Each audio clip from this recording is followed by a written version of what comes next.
Спорт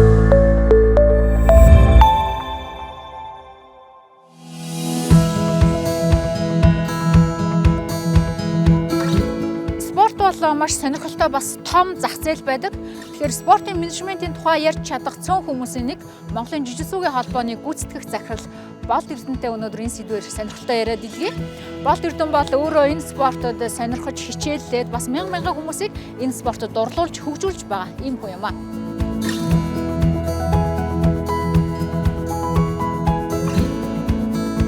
Сайн байна уу? Сайн байна уу? Өдрийн мэнд. За өдрийн мэнд. За их сургуулийн танхим. Таны амьдралын нэг хэсэг. Тэглэх өнч одоо яг миний төгссөн сургууль. Тэгээд төгссөн сургуультай одоо ингээ ажиллаа явж байгаа нь бас айгүй сайхан зүйл байна. Тэгээд яг энэ салбарын мэргэжлийн болсон хүчин бэлтгэх их хөлд өөрийнхөө зориулж явж байгаа. Хэдэн жил? За би 98 оны сургуулийг оюутан болж орж ирсэн. За түүнээс хойш дундуур нас 2 сургууль багшилсан. Тэгээд 2010 оноос хойш эргээ энэ сургуультай яг энэ мэргэжлийн болсон хүчин бэлтгэх салбартаа ингээ ажиллаа явж байна. Од сурангийн Болд Эрдэнэ Монголын жижигсүүгийн холбооны гүйцэтгэх захирал. Энэ хүн өнөөдөр дуртай зүйлдээ хэрхэн бусдыг дурлуулсан түүхээ бидэнд ярьж өгнө. Түүнээс тамирчнаас менежер болж чадсан. Дэлхийн тавцанд Монголын цөөнгүүд залуусыг шилдэгүүдийн игнэнд очих замыг гаргаж өгсөн арга ухааныг асуухыг хүслээ. Та жижигсүүгийн Монголын анхны хар бүстэй юм байна лээ. Тэгээ манай нэвтрүүлгийн бас анхны спортын зарчим болж байгаа. Баярлалаа гоё юм байна. Та жудо тэгээ самбо ор хичээлж жагаад жижигсүүрөө орсон. Яг юунд нь дуурлаж энэ спорт руу оров? За ер нь тамирчин тэмцээн уралдаанд явах аюул хэрхмэлдэг. За тэгээ нэгэн үед бас Монголын одоо нийгэмч өрөөнд тийм байлаа бидний үед. Тэгээ номер 1 тамирчингууд тэмцээнд явдаг. За би тухайн үед улсын арга тэмцээнээр ер нь мөнгөн медаль, хөрөл медаль авдаг ийм 2 3 номерын тамирчин байсан. Тэгээд жижигцгийн тэмцээнүүдэд явж утсан. Тэгээд жижигцгийн тэмцээн надад таалагдсан. Маш гоё спорт байсан. Би өөрөө жоохон хөвтөө өрөлдөө барилдах дуртай. Тэгээд маш гоё таалагдсан. Тэгээд яагаад энэ спортыг гэдэг анх Америкт бас яг тэр US Open-д оролцсон. Тэгээд Америкт өөрөө энэ спорт нь ингээд явж байхад ингээд маш олон клубуд харагдаж ирсэн жижигцүүгээд. Ер нь барилдаж үзээд, бэлтгэл хийж үзээд, тэмцээнд орж үзээд энэ спорт зүгээр л Монголд хөгжүүлээ. Маш гоё спорт байна. Нэг л одоо Монгол угаасаа хөгжиж явж, нийгэм нь гоё болцсон явж байгаа. Тэгээд энэ гоё нийгэм угаасаа л энэ гоё спорт Монголд нэгэн цагт орно. Яагаад маргааш биш гэж тэгэл эхэлсэн. Хэд оны тухай ярьж байна? Ер нь 2008 оны тухай ярьж байна. 2007 онд бид анх гэрчлэгийн энэ юмнуудаа бол спортоо сайн мэдгүй л эхлүүлж ирсэн. Тэгээд яг энэ спортыг шимтээ эхэлсэн 2008 оноос хойш. Тэгээд тэрнээс хойш та тамирчныхаа хувьд карьераа хэр үргэлжлүүлсэн? Би ер нь хамгийн сүүлийн тэмцээн 2016 онд хийсэн. Яг мастерс ингэ 2015 онд хар усаа авчихсан. Тэгээд хар усныхаа баярыг хийж бас хоёр тэмцээнд орсон. Тэгээд тухайн үед бол энэ спортыг сонирхдаг хүмүүс ер нь хэр байсан бэ? Яг анх эхэлж байхад Монголд бол энэ спортын талаар зүгээр нөө тулааны урлаг үздэг улсууд бол ингэ жижигцүү гэдэг спортыг мэддэг. За яг жижигцүү хичээлдэг хүн байгаагүй. За анхныхын тэмцээнд орсон, анхных нь медаль гэл ер нь анхны олгон болсон гэдэг анхал орж байгаа хүн учраас анхны олгонуудаа ингээд ихэнх нь холбогдоо явж идэг. Тэгээд яг тухайн үед жудогийн залуучууд яг Америкт хаана гоё тэмцээн бол энд нь очиж орж ерөнхийдөө хөгжингүй орнуудаар маш их тэмцээнүүд нь болдог. Тэгээд тэнд очиж оролцож тэгээд хэвлэл медаль дагуулж аваад тэгээд энэ спортыг Монгол таниул ийм гоё спорт энэ тэрэг.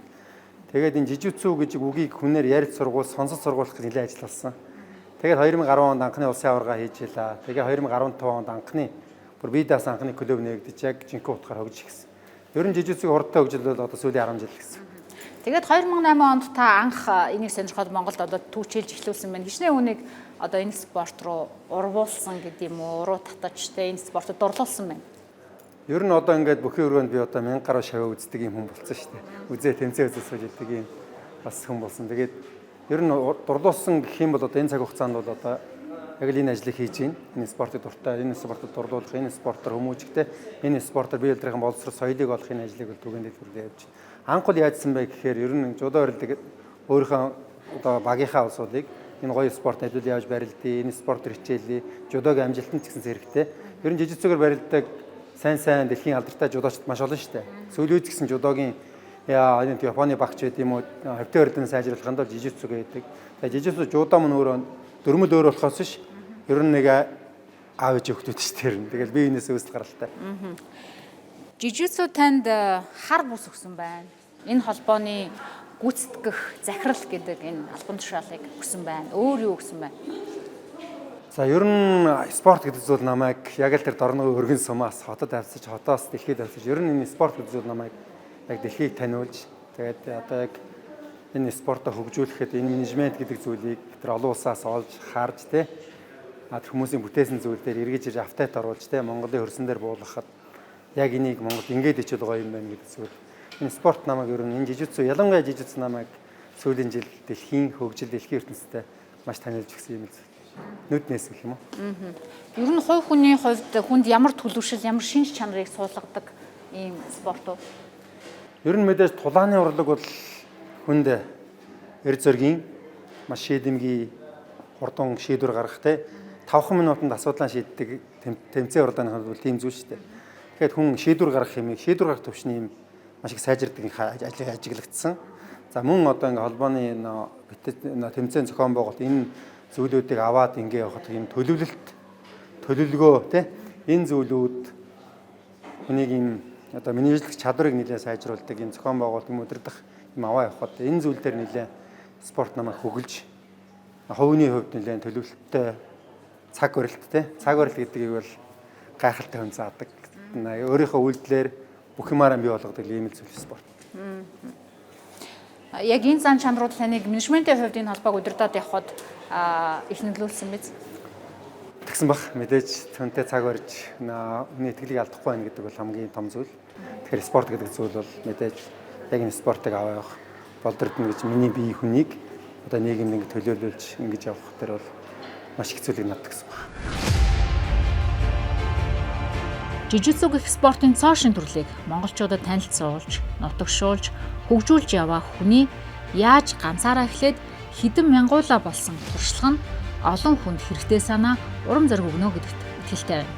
Болд Эрдэнэ жижигцүүгийн дэлхийн аврах шалгаруулах тэмцээнийг Монголд зохион байгуулж чадсан Чансаатай менежер. Та сая хэсэг бэлтгэлээ гэдэг аваа. Өтөглөө. Ер нь банк бэлтгэл хийдэг уу яадаг вэ? За ер нь одоо тамирчин байсан үеийн бодвол багассан. Яг одоо бэлтгэл орно хаяа ингээд завтаа ирүүлсэн гаргана. За тэгээд 7 хоногт бол 3 бол буухгүй ингээд. Бүр хачдаггүй юм байна тий. Хайж болохгүй штэ. Ягаад? Би организмд болохгүй. Тэр нь жоохон уртаа хийгээл дасгал хөдөлгөөл хэрэгтэй штэ. Тэр үднэсээ.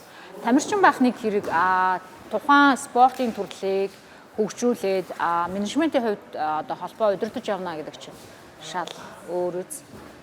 Өөр үл яг одоо ингээд тамирчин хүн гэдэг бол яг өөртөө бүх цаг зан зарна өөрийнхөө төлөө тэ баг хамтаа төлөө байна гэдэг.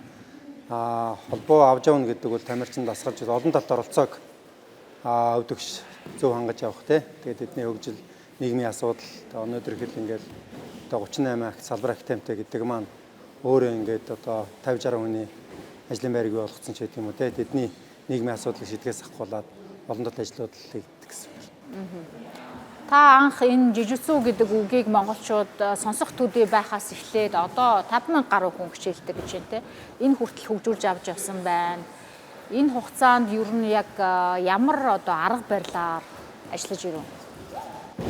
За ер нь бол арга барил гэхээс энэ спорт ч өөрөө ингэж хүний одоо юм хайр татдаг юм спорт л тоо. Тэгээ энийг олон улсад нь харсан, олон улс нь яаж хөгжиж байгааг харсан, яаж явж байгааг харсан. За тэгээ тэр газар нь очиж бэлтгэл сургалт хийсэн. 7-8 оноос бол ингээд гадагшаа тэмцээнд яваад гадна очиж бэлтгэлээс мэрэгжлийн дэвшлүүлээл те. За нэг юм хүүхдүүд хичээлэх хэмжээний спорт хүүхдүүд заах хэмжээний болоё гэдэг юм дээр бас нэлээд цаг хугацааг зарсан. За тэгээд ер нь сургуулиудын жудо клуб дагсан клубүүд бий болгож байгаа 2015 оноос Гаруда гэдэг анхны клуб академиг бий болсон цагаас шиг жижигцүү Монгол жинхэнэ утгаараа хөгжиж гэлсэн. Яг ингээд дагнаад өөрийн гэсэн клуб бий болоод эхлэхээр яг өөр түвшин рүү жижигцүү очиж эхэлсэн. Яг хүүхдүүд ингээд өөрийн гэсэн байранд бэлтгэл сургалт хийгээд ингээдсэн. Тэгээ Гарудагийн ар дээр Мундай академи гэдэг. Тэгээд ер нь академи ингээд салбарлаад эхэлсэн. Тэгээ Шавнармаач гэсэн том болоод эхэлсэн. Зарим нь ингээд өндөр зэрэгтэй тамирчин болоод эхэлсэн. Тэгээд жижигцүүгээ олон хүүхдүүд хичээлүүлээ. Энэ гоё спортыг олон хүнд дэлгэрүүлээ гэдэг. Ер нь энэ спортын өөрийнх нь хүнд өгж байгаа мессеж, хүнд өгж байгаа юм боловсрал, хүнд өгж байгаа олон талын зүйлүүд нь өөрөө энэ спортыг энэ олон хичээлэгч болгох мэдээж менежментийн асуудал байгаа. Мэдээж баг хамтны ажил байгаа. Энэ бол зөвхөн 5,000 хүнийг бий болгоно те. Өнөөдөр бүх өргөнд ингээд 1000 шавь хараас уна гэдэг бол нэг хүний хийдэг ажил бол чинь мэдээж сайн баг, сайн хамт олон олон талт зүйлээс л бий болж байгаа. Хүний хайрыг татдаг спорт гэж та хэллээ. Яг юу нь хайрыг татдаг юм бол ер нь бол одоо энэ спортын яг үндсэн суурь философи, онцлог нь яг юу юм бэ? Ер нь аливаа спорт гэдэг хүн ингээд сонирхлыг татдаг тий. Орж ирээд ингээд жижигцэн маань өөрөө яг орж ирээд хүндлэл гэдэг зүйл мэдрэгддэг. Хүний амжилтыг үнэлж байгаа. За мэдээж настаа өндөр зэрэгтэй тамиртай хүндэлж байгаа, багшаа хүндэлж байгаа, орчин тойрноо хүндэлж байгаа. Энэ зүйл яг хүнийг өөрөө ирэхгүй ингээд тэр орчинд орж байгаа татдаг. За тэгээд энэ хүний олон төрлийн улсууд насны улсууд хичээлээд эхэлдэг.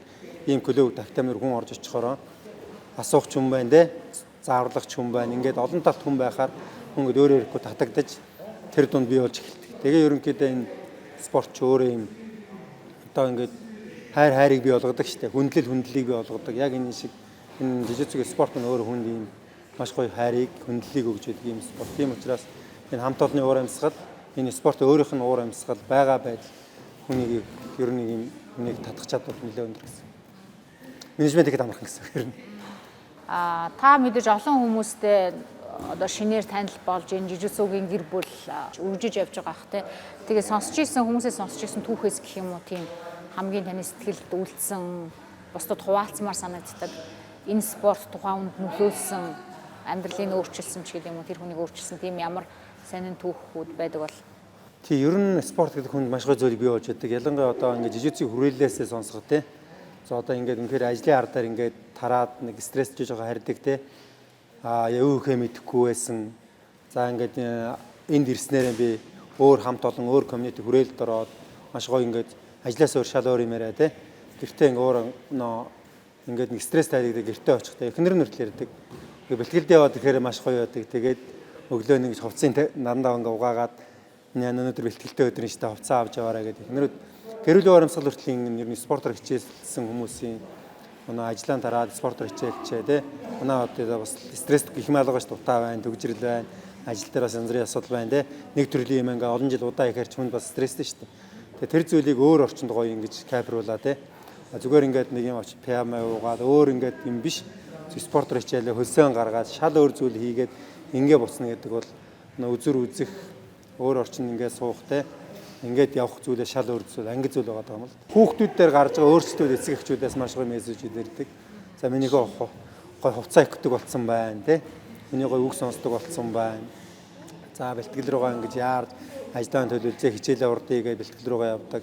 Ингээд юмыг нэг амжуулах дуртай зүйл рүү хүүхдүүд дуртай зүйл их болох тусам өөр зүйлүүдэд хурдан ingцээ гэсэн даруул ингээд явд. Мэдээж жижигч өөрөө ингээд сундлалтай хувцсан нарын нэхгүүлдэг те. Ингээд усанд оруулахаас ахгүйл ингээд нэг юм юмнууд байж идэг. Яг энэ зүйл нь ингээд маш гоё хүүхдүүд цэгцрээд ирж байна. Тэгээд амралтын өдрөөр ингээд хийх юм уу хийцгүрд хүүхдүүд ингээд бэлтгэл хийдэг болоод эхэлгээд төлөвчлөө хөдөлгөөн өөрөж эхэлж байна. Эцэгчүүд хүртэл ингээд спорт хүний гэдэг. Би бол мэдээж ингээд жингийн асуудал, өсөлтөжтийн асуудлууд те. Тэр нь ингээд нүдэн дээр нийлт ингээд яваад тэгэхээр эцэгчүүд ч гэсэн ингээд тэгээд мэдээж ингээд ам дамжигдсан. Одоо нэг хүүхэд сайжраад ирэхээр мэдээж манай хүүхэд ингэсэн, танай хүүхэд яагаад ингэж манай хүүхэд гэсэн гэхээр яг энэ ам дамжсан өөрөө зүйл мэдээлэл нь өөрөө энэ спортыг хүрээллийг их болгоод ингээд олон болгоод ингээд явдаг зүйлтэй. Мэдээж муугайг ярьчвал тэгээд ингээд хичээлэх цөөрөл нь шүү дээ тий. Хоёр уржнан юу одоо 2 жилийн өмнө манайх ч жижигцүүгийн дэлхийн аврал шалгаруулах тэмцээн Монголд зохион байгуулсан. Энэ хэр одоо хэцүү байсан юм бэ? Хэцүү гэхээс илүү хэсэглээд тий. Ер нь маш их азтай явдлууд тохиолдсон. 23 онд Оросын албаны усан цуцлагдсан дэлхийн аварга монголчууд 25 онд дэлхийн аварга авъя гэдэг хүсэлтийг өгөө явж байгаа үед таарад маш хурдтайгаар азтайгаар энэ заавь тохиолдсон.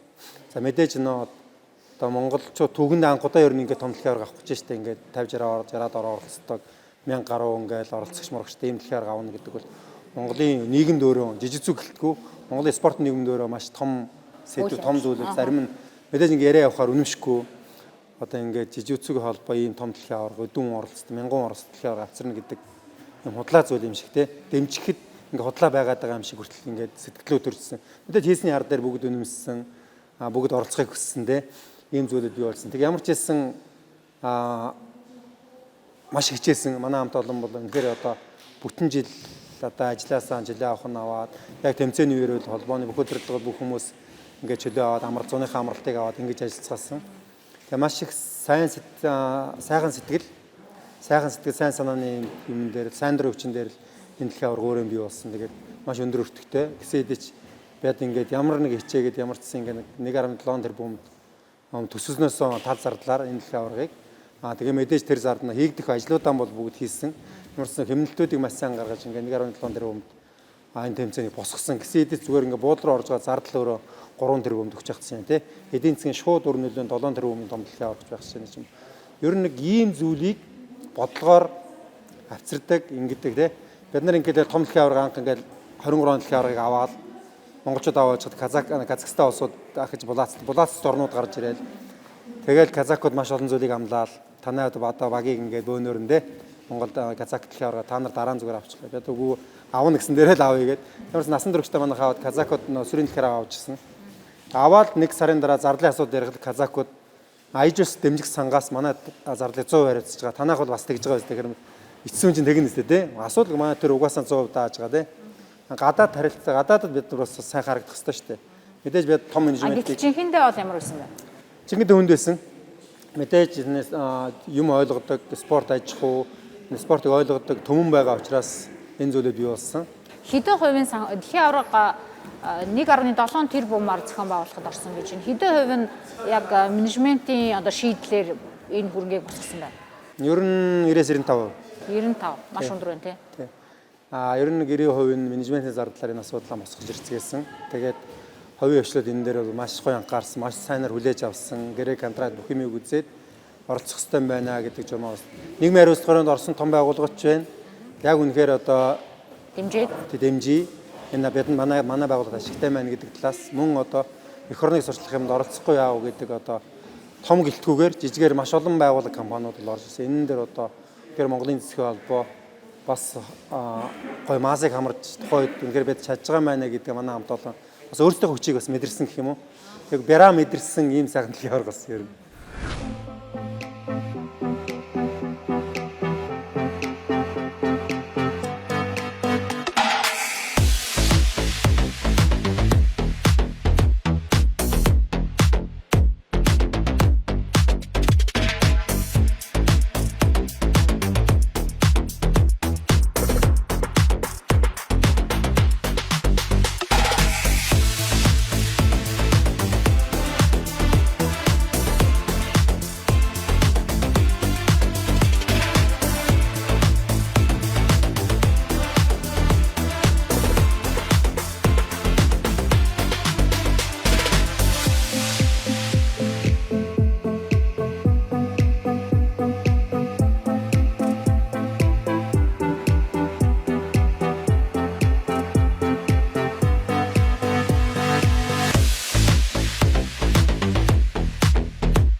За нэг дэлхийн аварга зохион байгуулахад тэрийг дагаж ирж байгаа мөнгө урсгал Монголын эдийн засагт наалтж байгаа үр өгөөж нь олон тэрбумаар яригдчих юм тий. Та сая 2 янзын тоо хэлэхэд 8 тэрбум гараа явчих бараг тий. Тэгэлгүй яг ер нь эдийн засгийн үр нөлөөг яах гэж улс орнууд ийм том нэг 50-50-аас дээш ордог тий. Ингээд 1000 гардаг дэлхийн аварга Монгол улс өдий хүртэл авч чадаагүй байна уу гэдэг маань хөгжингүй орнууд л энийг боломжийг авд наадаад байгаа байхгүй. Мөнгө өсгөх боломж, улс орноо сурчлах боломж байна гэдэг маань том зүйл байхгүй. Энийг үнэхээр авч чадж байгаа тийм холбоо дэвэл төр бүр зүгээр ингээд бүх зарлаа нөгөө дэмжихэд асуудалгүй бат оржийн карман руу Монголын том кармаар байна мөнгө бүр ингээд ямар ч асуудалгүй орж ирэх байхгүй. Энэ бол зүгээр баталгаатай хийж чадах зүйл. Энэ дэлхийд авчирна гэдэг нь өөрөө маш том асуудал. Үнэхээр лобби чадаад өнөөдөр ингээд жуудогийн дэлхийн аваргыг юм уу те чөлөөтийн дэлхийн аваргыг юм уу мэдгүй олимпийн төрлүүдийн том дэлхийн аварга одоо ингээд оролцогч нь өөрөө ингээд шууд 1500 2000-аар ярьдаг. Ийм том төлөөрөө бид авна гэж авч чадчихвэл үнэхээр супер. Тэр нэг бол үнэхээр улс нь хөдөлж чадсан байна. Холбоо нь өөрөө том менежмент, холбоо өөрөө ингэж тэр том юмыг авах чадамжтай байна гэдэг нь харагдаж байна л гэсэн. Тэгээд нэгт эдийн засгийн өрнөлөөс илүү мэдээж энэ том тэмцээн аваад амжилттай хийж чадвал тэр баг өөрөө олон улсад үнэлэгдээд Монголын тэр багийг авъя, Монголын энийг ингэ гэдэг юм яригдана. Монгол шиг гэж яригдж эхэлнэ гэсэн. 23 дэлхийн аварга бол Монголын жижиг холбоо олон улс дээр нэлээд олон кейстэй, нэлээд хурал дээр дандаа кейс сэдв болж ирдэг. 23 оны Монголын дэлхийн аваргын тэрэн шиг гэдэг. Өнөөдөр тэгээд 2 3 залуучууд яг энэ дэлхийн аваргын буйнаар олон улсын холбоонд олон улсын удирдцуулийн хуралд нэг нь байна. За олон улсын багт ингээд 2-3 залуучууд ажиллаад эхэлсэн байна. Энэ одоо бидний хувьд Монгол хүний үн цэнийг дэлхийд аваачдсан. Одоо бид ингээд 27 өсвөрийн дэлхийн аварга гэж яригдж эхэлж байна. 27 өсвөрийн дэлхийн аварга одоо 23 онд Казахт 1500, 24 онд Грекэд 1800 хүнтэй дэлхийн аварга болсон. Одоо энэ жил Тайланд болох гэж байна. Энэ намар бид нар олон улсын хурлаар зөвшөөрөж чадвал 27 онд бид яг тэр тооны тамирчинтай гэдэг маань 2000 давсан хүнтэй хамгийн багадаа хүнтэй дэлхийн аваргыг хуранд авчирч чадна гэсэн. Тэгээд төрөний эдийн засгийн зүгээр мөнгө урсгалын тоо ингээд даблдаа явна л гэсэн. Энэ бол зүгээр нөө 1000 тамирчин гэрээд 1000 зуучинтай зүүрж бол хэзээ ч болохгүй л дээ. 1000 тамирчин гэдэг маань нэг тамирчин зүгээр л тус улсынхаа нэг юм улсын аварга. Тэгээд тус улсынхаа нэг юм од те тухайн төрлийнхөө. Мэдээж доор хаяж мяда ингээл 3 4 мянган дагагчтай те. Ийм нөлөө бүх улсууд ирж идэг. Тэр Монголын соёлыг ингээд Монголд ирлээ гэдэг нэг юм селфитэх нэг постыг нь өөрөө тэр зардлыг тооцоод хэмжээшгүй мөнгөнд тооцоо гарч ирнэ гэсэн тий. Эдийн засгийн нүдээр спортыг харъя л да. Спортын нэг төрөл хөгжнөө гэдэг чинь жишээ нь цаана нь ямар мөнгө урсгал, эдийн засагт бас ямар үр нөлөө бий болгож байдаг. Жишээ нь жижигцүү. За спортод ер нь нэг юм би яг нарийн тоог нь хэлж мэдэхгүй байна. Яг спортод спорт хүний эрүүл мэнд гэдэг зүйл байхгүй юу? Спорт одоо урьдчилан сэргийлэх, эрүүл мэндийн урьдчилан сэргийлэх, хүнийг эрүүл байлгах зүйл рүү одоо спорт руу хэдий ч нэ мөнгө цацсан эрүүл мэндийн урсгалын юу даблдад төдий ч нэ хасгаж идэг гинэ. Олон улсын яг энэ дүгнэлт дээр. Тэгэхээр спорт гэдэг зүйлийг сайн байлгахын тулд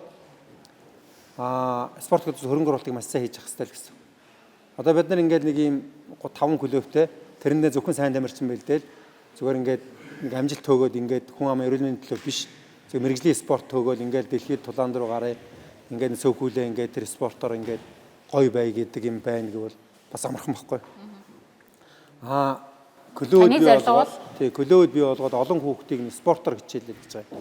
Заавал жижигцүү халавгүй. Ер нь хийж чадж байгаа нь биднийх жижигцүү байхгүй. Тэгээ жижигцүүгээр ингээд хүүхэд залуучуудад хичээлэх боломжийг болцоог нь аль хүүхэд ингээд ингээд очиж чадахгүй байгаа газар ингээд айлуулах клуб байгуулаа тий боломж нэг төслөөр нэг байгуулга нийгмийн хариуцлагын хүрээнд ч юм уу тий ингээд нэг боловсроог нээгээд ингээд явах юмуудыг хийгээд байгаа.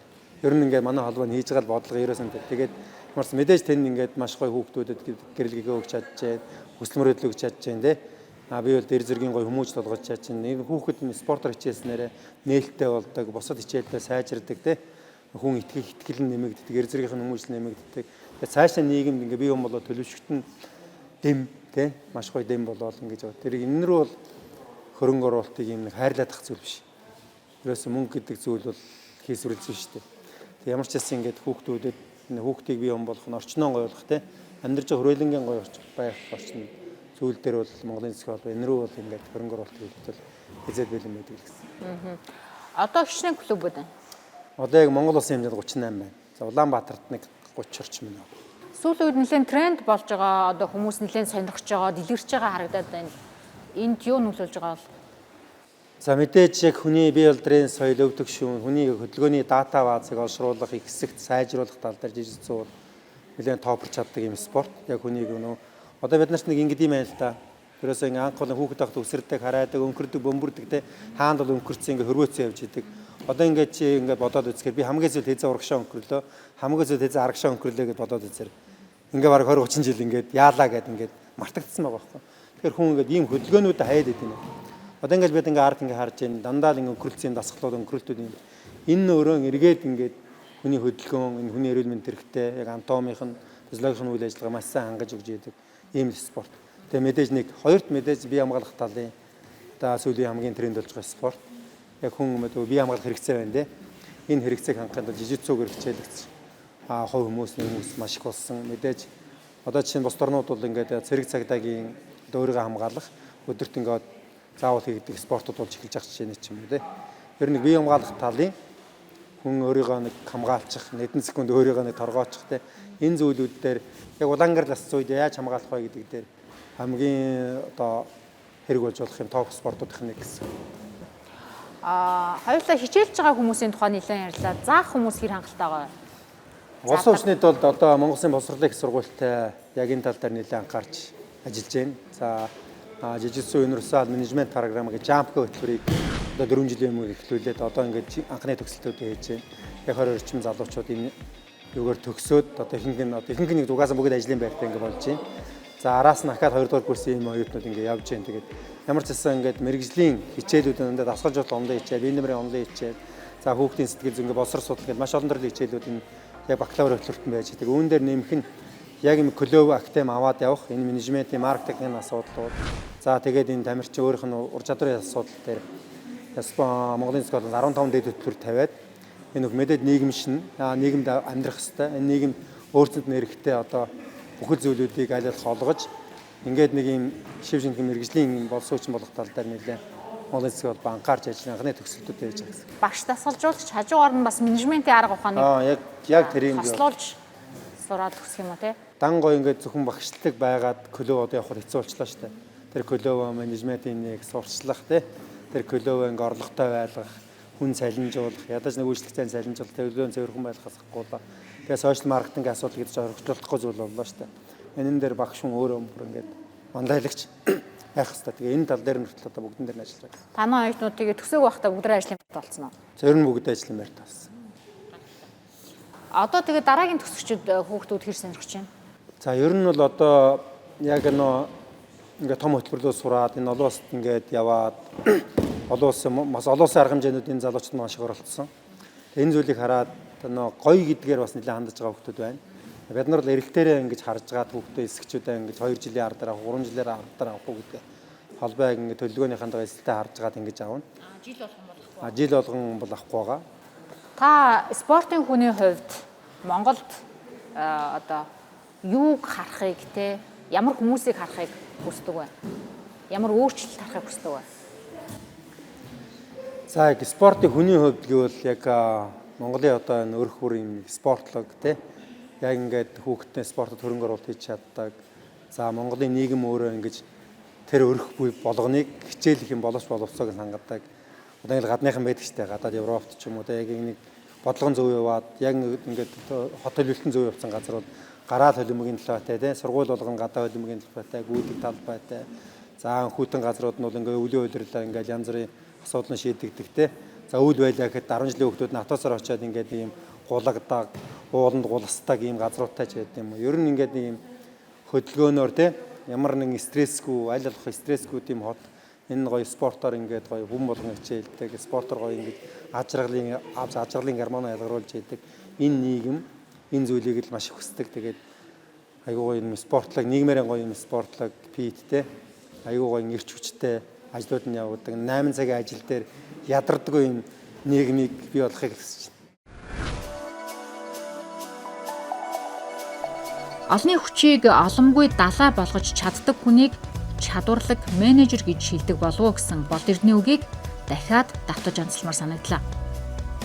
Олон хүн байгаа газар мөнгө урсгал эргэлдэж тэнд хөгжил яригдана. Тэгэхээр олон хүний сонирхлыг татаж, олон хүнд танигдаж, олон хүний хүчийг холбооныхоо ажилд татан оролцуулж хөгжүүлж яваа манай өнөөдрийн зочны арга барил бусад спортын төрлүүдэд за бас бизнес төслүүдэд ч гэсэн хэрэгтэй загвар болж чадах юм шиг. Та 2007 оноос хойш гэхээр 18 жилийн турш энэ албаны гүйцэтгэх захирлаар ажиллаж байгаа юм байна. Ийм олон жил энэ албан тушаал дээр байгаа гэхээр сайн ажиллаад байгаа гэсэн үг. Магадгүй муу гэж боддог бас. Ямар ч 18 жилийн хугацаа шуурхэл өнгөрсөн ба саяхан 2007 Ажуудаа гэдэг залуучууд нийлээд энэ спортыг хараад ямар гоё спорт вэ хөрөндөө нутгшуулъя тий. Ялангуяа Америкт очиж анх үзчихэд за үнэхээр одоо Америкт бол яг Макдоналдс жижигэн клуб хоёр бол адилхан байсан. Булан эргээл жижигцүү, булан эргээл Макдоналдс гэдэг шиг яг л юм байсан. Тэгээд гоё нийгэм ирж байгаа. Тэгээд энэ спорт Монголд хэзээ нэгэн цагт орно. Тэгтээ заавал энэ хүлээгээд авах хөдөлгөөн оруулъя, хөгжүүлье гэдэг ингээд гар бие ороо авсан. Тэгээд 18 жил энэ спортод зурлалсан байна. Тэгээд Ер нь олон улсын түвшинд ч гэсэн бид нэлээд том ивент арга хэмжээнүүдийг зохион байгууллаа. Тэр маань ч олон улстай нэлээд үнэлэгдлээ. За тэгээд Монголын спортын салбарт бас энэ клубын систем гэдэг зүйлийг хүүхдийн клуб стандарт гэдэг зүйлийг бас нэлээд бас гоё байлгах, сайн байлгах тал дээр шинжлэх санаа нэвтрүүлэх те олон улсын гоё зүйл нэвтрүүлэх талаар Монголын засгийн холбоо нэлээд манлайлж ажиллахыг бол хичээдэг юм хамт олон. Тэгээд 18 жилийн хугацаа бол манай хамт олонны хувьд ер нь үнэлдэг үл бас нэлээд гоё юм төвшөнд аваад ирсэн. Өнөөдөр ихтэл 17 жилийнхаа хөгжлөөр хүүхдийн одоо Монголын хүүхдийн олимпич болно. Монголын хүүхдийн наадамд спорт нь орж ирнэ гэдэг бол бас нэлээд гайгүй шалгуур давтсан байгаа юм бол гэж харж байна. Та яг энэ ажлыг хийж байгаа хүний хувьд ер нь ямар амбиц зорилготой ажилладаг хүн бэ? Мэдээж Монгол амбиц бол одоо яг энэ спортын амбиц бол яг Монгол хүүхэд төрийг одоо эрүүл саруул өсгөхтэй Монгол хүнийг дэлхийд үнэлүүлэх ийм том амбиц. Тэгээ мэдээж Монгол залуучууд хүүхдүүд олон төрлийн сонголтууд байгаа. Нэг гоё сонголт нь өөрөө энэ жижигцүү байж дэлхийд энэ салбараараа гарч за амжилт үзүүл дэлхийд Монголыг таниулах гэж байна. Мөн дэлхийд яг энэ чиглэлээр энэ залуучууд бие удирдлагын соёлыг хөгжүүлээ өөр ямар ч салбарт очсон юм нуурдам сайхан юм Монгол дэлхийд үнэлэгдсэн Монгол залуучууд бий болоосаа ч гэдэг. Тэгээ Монголын засгийн холбооны хамгийн том амбиц бол хүмүүрийг айлгэрт өрх хүрч жижигцүүг аваачих гэдэг л хамгийн том амбиц байна. Яг манай Монголын энэ жижигцэгийн хөгжил дэлхийн түвшинд харьцуулахад хэр түвшинд явд юм бэ? За дэлхийн түвшин гэж ярил мэдээж 200 гаруй том орн 200 гаруй улс. За тэгээд Азийн 40 гаруй улс. Аздаа бол манайх бол одоо эхний топ 5-д энэ тамирчдын амжилт хөгжил За менежментээр ярил бас нэлээд дээгүүр бичигдэнэ. За олон улсын түвшиндээ ч гэсэн Монголын засгийн холбоо сүүлийн одоо 19 оноос хойш нэлээд үнэлэгдэж ингэж явж байгаа. За 23 онд бид эх орондоо дэлхийн орчуулгын тэмцээн зохион байгуулсан. За Монголын спортын түүхэнд ийм олон оролцсон, ийм олон тамирчин оролцсон, ийм ганц төрлийн дэлхийн аварга, насан туршийн дэлхийн аваргыг одоо хийж чадсан. За энэ дээрээ ч нэлээд бас энэ Монголын спортын салбарт нэлээд үнэлт авсан. За олон улсын салбартаа нэлээд үнэлт авсан. Үүний үр дүн гэж ярил одоо манай Монголын жижиг холбооны мэрэгчлэнгүүд олон улсад өргөдөж ажиллаж байгаа зүйлүүд 2023 оноос хойш илбэгчлээ. Тэгээ ямар ч сан манай холбооны амбиц Монгол залуучууд дэлхийд үнэлүүлэх гэдэг энэ амбиц. Тэгээ Монголын залуучууд олон улсын түвшинд гараад IT чиглэлээр хавил мэдээлэл маркетинг чиглэлээр, шүүлтийн чиглэлээр ингээд олон улсын түвшинд гараад ажиллаж байгааг харах, тэдний багт тунд Монгол улсууд ингээд бужигнаа явж байгааг харах үнээр гайхалтай. Ер нь ингээд нэг юм дэлхийн тэмцээнд очихоор монголчууд ажилтсан ингээд мандатын бүртгэлтэй очихоор монголчууд байж байдаг. Сайн дурынх нь гэр монгол хүн ахлаа байж байдаг ч гэдэг юм тий. Энэ өөрөө нөө тамирчдын сэтгэлзээ үүдж байдаг юм уу? Монголын цэцэг холбооныг олон улсад үнэлсэн үнэлэмж нь өөрөө бидний ажлын одоо ингээд уламл галцаг өшөө яах вэ гэдэг хүсэл мөсөл маргаашийг яаж огтох вэ гэдэг энэ тэмүүлэл энэ сайхан зүйлийг л авчирч гал зүйл бол гэж харж байна. Танай байгууллага статусын төрийн бус байгууллага юм байна. Санхүүжилтээ яаж шийддэг вэ? За мэдээж спорт хөгжүүл юм хөгжүүлнэ гэдэг мэдээж санхүүгийн асуудал гарч ирнэ. За тэгээд Монголын засгийн холбоо бол яг одоо дэлхийд энэ спорт яаж хөгжиж хандлагаараа л ингэж хөгжиж явж байгаа. Хүний ингээд хүнд үйлчилж үйлчлэгийн хөлсийг авч ингээл явдаг. Яг клубүүдийн зарчим угаасаа тийм. Яг энэ менежментийг 2015 оноос яг Гаруда Актем гэж байгуулад яг клубүүдийн менежмент ингэж эхлүүлсэн. За тэгээд яг энэ хүн бие удирдлагын соёлын хэрэгцээг хангах гэж үйлчлэг авна. За энэний харж клуб өөрөө санхүүжээд ингээд оршин тогтноо. За клубуд оршин тогтноо бий болоод эхлэхээр Монголын засгийн холбоо клубын гишүүнчлэлээр тогтдог. За энэ нэг зөв системийг бий болгох гэж Монголын засгийн холбоо нэлээд явж байна. Ямар нэгэн одоо төр дээр болчихгүй хүн шиг те. Төрийн төсвөд дарамт болчихгүй хүн шиг. За яг менежментээр ингэж авч явдаг юм засаглалыг бий болгохын тулд нэлээд чармааж ингэж ажиллаж байгаа. Тэгээ мэдээж энэ спортыг хөгжүүлэх массыг хамраад ирэхтэй. Тэгээ эргээд байгууллагуудын спорт руу орж ирэх үе таалга мэдээж масс бий болж байгаа. Тэгээд Арц Монголын засгийн холбоо массын хувьд нэлээд бас гоё юм спорт болж эхэлж байна. За компани байгууллагууд ч гэсэн хамтарч ажиллана гэж эхэлж байна. За мэдээж спортод хайртай энэ гэрлэгийг харцсан улсууд бидэнтэй ингээ 10 хэдэн жил хамт явж байгаа. За тэгээ бүтэц бүрэлдэхүүний хувьд бол ингэж одоо яг жижигцүүд хайртай, жижигцүүд дуртай улсууд ингэж энэ спортод авч явдаг юм дөрөв. Дотоод энэ төрийн бус байгууллага хамт. Тэгээ одоо санхүүгийн чадвар хэр байна? За одоохондоо бол ямар ч хэсэг ингээд мэдээж бидэнд ингээд олон хөсөлмөр төлөвлөгөөнүүд байгаа. Тэр нь маш их одоо жишээ нь ингээд жижигцгийн төв бий болгох ч гэдэг юм уу те бидний алсын төлөвлөгөөнд тусгацсан юм зүйлүүд байгаа. Энд өнөөдөр бидэнд санхүү их байвал бидэнд хийж бүтээх юм их байна. За мэдээж нөө хөгжлөх яриа бидэнд ямар ч зэн үйл ажиллагаа аваад нэг юм холбоондоо нэг 3-4 хүн ингээд ажиллаулаа ингээ явах чадамж саяхнаас бий болж чинь энэ холбоонд. Ингээд ер нь менежмент ямар байгаагаас холбооны үйлчлэл хөгжил харагддаг учраас санхүүгийн чадамжийн хувьд бид нь тийм топ чадамжтай холбоо гэж хэлэхгүй. Ямар ч хэлсэн энэ үйл ажиллагаа аваад явах. За менежментээрээ санхүүгийн босгоо явах. Одоо менежментийн чадамжтай холбоо гэдгийг харин нөр бардам хэлж байна. Та ер нь яг ямар арга барил менежментээр энэ холбоог удирдах явж байна? За арга барил гэх юм амьдралын туршлах юм ер нь тэгээд бие биедээ вин гэдэг зарчмыг барихыг маш хичээдэг. Харилцаа ашигтай байх. Мэдээж энийг дэмжиж орж иж байгаа байгууллага нийгмийн хариуцлаганд орж ирж байна те. За эсвэл үнэхээр байгууллага рекламдах гэж орж ирж байна. Байгууллагын бүтээгдэхүүн сурталчилгаагаар орж ирнэ те. Яг энэн дээр ингээд хүн нэг дэлгүүрт нэг мөнгө өгчөөд амттай зүйл аваад тэр мөнгөө мартдаг шиг энэ Монголын жижигцгийн спорт төрчлийн хүүхд залуучны төлөө хөрөмөн гаргачаад тэр зүйлдээ юм кап аваад тэр мөнгөө мэдээж хүн гэдэг чинь хөрөм мөнгийг бас зовж усгадаг тий. Тэгэхээр зовж усгасан зүйлээ ингээд яаж өрчиж байгаа бол гэдэг дээр санаа зовно тий. Мэдээж хүн болгонд Монгол хүүхдийн төлөө энэ гой зүйл хийж байгаа бүхэл зүйлийг дэмжихийг ямар нэгэн байгууллага нийгмийн хариуцлагаар хүсэж байгаа шүү дээ. Тэр хүсэл нь яг бодитоор биелж өөрийн капруулж тэр хамт олныг за үнэхээр ийм гой зүйл манай хамт олонны хийсэн зүйл ийм гой зүйл болчлаа шүү гэдэг юм уу тий. За 23 оны дэлхийн орчлол тэмцээн байна. За энэ хамгийн том тэмцээний ярихад олон тэмцээн манай холбоо хийж байгаа. За тэгээ энэ тэмцээний менежмент оруулсан байгууллагууд бол үнэхээр одоо маш хүнд том төсвүүдээр за төрийн дэмжлэг нэлээд бага.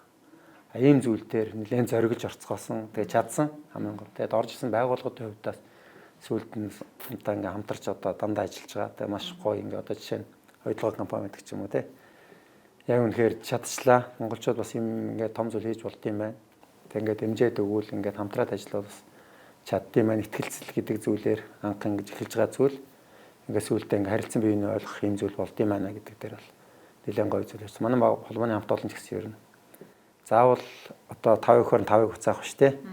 5%-оор нь ард нэг тийг нэмчихсэн. Тийм сэтгэл ханамж өгчихсэн гэдэг зүйл дээр холбооны хамт олон маань ингэж авч. Ер нь ч нэг энэ зарчмыг заавал барьаар гэж клубудаач гэсэн хэлдэг. Ер нь ингээд нэг ирж байгаа хүүхдийг битгий буцааж байгаараа ирж байгаа хөлд буцчихвэл энэ бол ямар нэгэн алдаа байна шүү гэдэг л зүйл. Тэгээ манай бизнесийн байгууллагууд ивент итгэгчид ер нь жижигцүг хэр тоож байна? Хэр ойлгож байна? За жижигцүг ойлгоно гэдэг жижигцүг хичээлж эхлэхээс болж байгаа юм. Тэгээ ер нь ингээд жижигцүг яг сүүлийн жоохон мас амраад ингээд явж байгаа юм спорт. За танай жижигцүг одоо холбоонд бүтцэд орох уу яах вэ? Танаа дингүүл яах вэ гэдэг зүйлүүд ярьдаг. За хамгийн түрүүнд би юу гэж хариулдаг вэ гэхээр эхлээд гоё жижигцүг мэдрүүл гоё байна. Жижигцүг хийгээд үз тэ. Яг жижигцүг хийж үтсэн хүн яг энэ спортод юман дуран зараа явж хад ямар ч асуудалгүй байд. Одоо бүх манай холбоон дээр кейсүүд юм байна.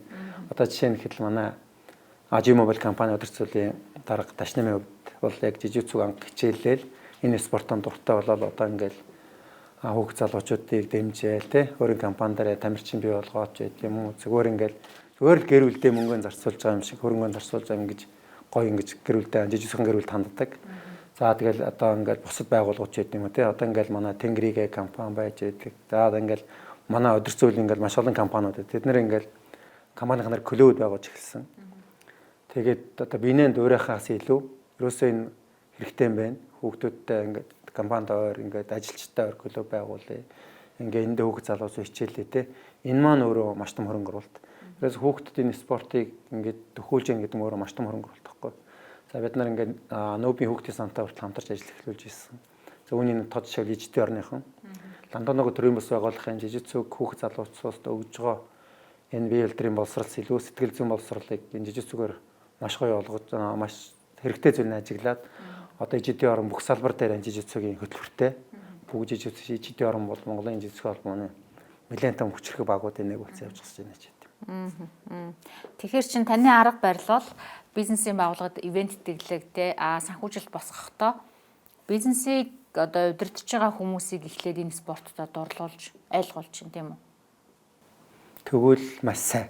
Тэгж чадсан хамтрал бий болж байна уу яаж ийм азлаа. Тэр нь хүн чинь нэг дуртай зүйлдээ л тайлбарж чаддаг зүйлдээ л хүмүүс хөрөнгө мөнгө явдаг шүү дээ. Өөрийнхөө хоббинд.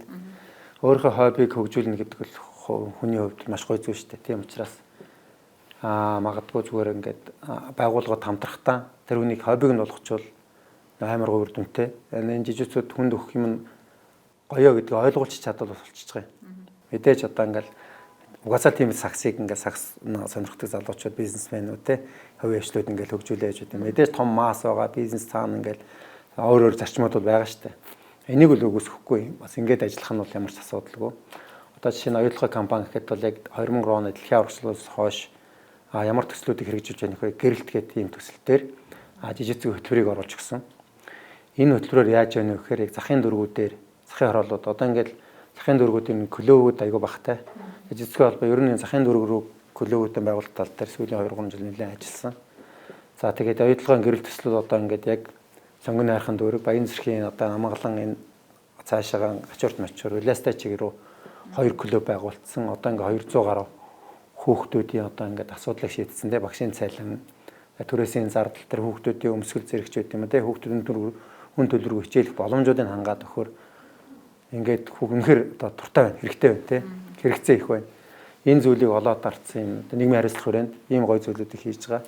Энэ төсөл мөн өөрөө одоо ингээд 23 22 оноос эхлээд явж байгаа юм маш гоё төсөл байгаа. 22 онд эхэлж ирсэн 23 дэлхийн гар дээр маш гоё эрч хүчтэй явж байгаа юм төсөл байгаа. Зөвхөн энэ гэлтгүй манай дээр бас иймэрхүү шинжийн төслүүд бол нэлээд байгаа. Одоо жишээ нь бид баян өшөөний эцэст одоо манай манай холбооны алтан гишүүн сайн зээ гэдэг манай гэрүүлийнхэн мөнхөө иргэд энэ хоёр залуу маань зүгээр тэнд нөө хүүхд амьдарч байдаг байсан, багадаа амьдарч байдаг байсан хашаа байшингаа ийм хүүхдийн хөгжлийн төв болгоод хоёр давхар байшин болгоод тэнд ингээд жижиг цөгийн дэвжээд дээр нь багш нар амьдардаг хажуудаа ингээд хичээл мичээл хийдэг өөрсөө их дагуулсан өөр одоо ингээд математикчуд англичуд тийм одоо манай сайн дөрөх очтой хичээл орохоор ажил төлөвлөж байгаа. Тийм зүйлийг нөт намар шинээр бий болгосон. Зүгээр л бизнес эрхлэх залуучууд хүүхдүүдийн хичээлд хайртай спортод өөр хүүхдүүдийн хичээлэх боломжийг хангах яг хотын төвд байдаг орчныг тэнд авч бий болгох ийм зүйлүүд. Ер нь ийм сургалтын энэ орчны нөлөөлөл гэж зүйлийг манай жижиг холбоо маш сайн барьдаг. Ер нь клуб нэг гэж байгаа бол соёл нэг, стандарт нэг байх хэвээр. Хаана жижиг зүй хичээлэх намаагүй бах. Тэнд хаана очисон ч ямар нэгэн соёлын шоконд орохооргүй хүүхэд ингэж жижиг зүй хичээлэх хэрэгтэй л гэдэг. Нэг орсон хүн бол гарна гэж байдгүй гэд та хэлж ирсэн. Тэрэнд одоо ямар ч шийдэг бол тийм амт байдаг юм уу эсвэл одоо ер нь л тийм л дээ. Ер нь ингээд ямар ч одоо жишээ нь ингээд Европ жижиг зүй хийдэг хүн хаашаа явна? Заавал өмсгөл авч явдаг. Тэгээ тэнд байгаа клуб руу заавал ордог. Тэр орж ирж байгаа хүмүүсийг тэр клуб яг нэг гэр бүл юм шиг хүлээж авдаг. Энэ дэлхийд өөрөө тогтцсон соёл. Тэгэл яг хөвгстэн ороод ирлээ. Welcome те. Тэнгүү тэр хүн орж ирээл клубт тэр өдрийн төлбөрийн төлөөл тэгэл гоё ингээл бодвалкыг худалдаж аваал те. Тэгэл тэр хамт олондоо танилцаал ингээл харилцаагаа гадаа ер нь ийм спорт журам гадаад харилцаа хамгийн том хэлбэрүүд нэг штэ. Тэг яг ийм харилцааг өөрөн гоё бий болгож идэг. Яг энэ нь дотоодоос яг адилхан. Та жижигцүүгийн Монгол дахь хөгжлийг ер нь юугаар үнэлэх вэ? Аль нөгөө нийтийн спорт болж байгаа тэр байдал буюу олон хүн хичээлж байгаа тэр үзүүлэлтээр юм уу? Эсвэл одоо олон улсын тэмцээнд гаргаж байгаа мэргэжлийн тамирчдын амжилт үзүүлэлтээр үү? Аль нь чухал юм бэ ер нь? Ер нь бол медаль амжилт бол Монголын цэцэг холбооны бодлогын хувьд 45 дахь зүйл. Тэр нь энэ хүний бие алдрын соёл энэ хүний хүн хичээлэгч энэ хичээлэгчтэй яг энэ жижиг зүгээр хичээлж залуучууд те яг энэ дэлхийд мэлэгдэх ийм залуучууд болохын тулд энэ гол анхаарал бидний яг жижиг зүгээр хичээлдэг хүүхэд залуучуудыг олшруулах энэ залуучуудын яг хувь бие бол төлөвшөх энэ зүйлд нь жижиг зүй хэрхэн яаж нөлөөлөх вэ? Монгол хүний бие алдрын соёл жижиг зүй хэрхэн оролцох вэ гэдэг тал дээр хамгийн том бодлого марж байдаг. Монгол хүний бие балдрын хөгжил гэл та хэд удаа дурдлаа. Монголчууд ер нь хэр спортлог хүмүүс болж байна? Эсвэл хөдлөх илүү шаардлагатай байна уу? Та юу гэж хардаг вэ? Ген нөрөө дайчинлаг арддаг юм шүү дээ тий. Угаасаа соёл нь өөрөө юм нүүдэлчин маш гоё юм хөдөлгөөн тийм соёлтой арддаг юм. Мэдээж одоо энэ дэлхийн хөгжилтэй ингээл баачлаж байгаа энэ үед бол мэдээж хот яг суурин бүсэд Улаанбаатарууд гэлтгөө хөдөө орнууд гэж хүртэл одоо ингээл морь малаа одоо мал унахаас мал залаа ингээд эдлгээс ахгуулаад ус түлээгээс ахгуулаад бүх юм автоматчлж эхэлж штэ тий. Тэгээд энэ технологи хөгжиж байгаа энэ үедээ хүний хөдөлгөөний дутагдал гэж зүйл нэлээд бий болж эхэлж байна. Бод энэ гоё юм аа бод ингээд мотивацлж болохгүй. Тийм учраас энэ хөдөлгөөн гэдэг зүйл нь спорт гэдэг зүйл хүүхд залуучууд ойртуулах те спортлог байлгах одоо дэлхийд яриад тийм байж тээ. Одоо ингээд бүхэл зүйл ингээд хүний өөрт хэрэгтэй хүний нэг өөртөө оруулж авах хүүхдэд оруулж авах хөрөнгө оруулалт бол яарахгүй спорт зүй ёсоор байх хэрэгтэй. Тийм учраас бид өөрөө төрийн бодлого нь өөрөө тий бид бүгд өөрөө энэний талаар анхаарч явах хэрэгтэй. Хүн амын эрүүл мэнд гэдэг бол үндэсний аюулгүй байдлын хэмжээнд яригдах зүйл тий. Тэгэхээр энэ хөдөлгөөн гэж зүйлээс гайхалтай зүйлийг хүндрэлт өөрөө олоогүй шүү дээ. Тийм учраас хөдөлгөөн гэж зүйл хаана юу бий болгож байгаа спорт өөрөө. Тэгэхээр бид нар энэ спортыг хөгжүүлэхийн тулд одоо энэ барилга байгууламжийг хэсэгтэй одоо нэг хүнд оногдох заалттай хэмжээгээр яста маш арагшаа явж байгаа юм сурна шүү дээ манайх.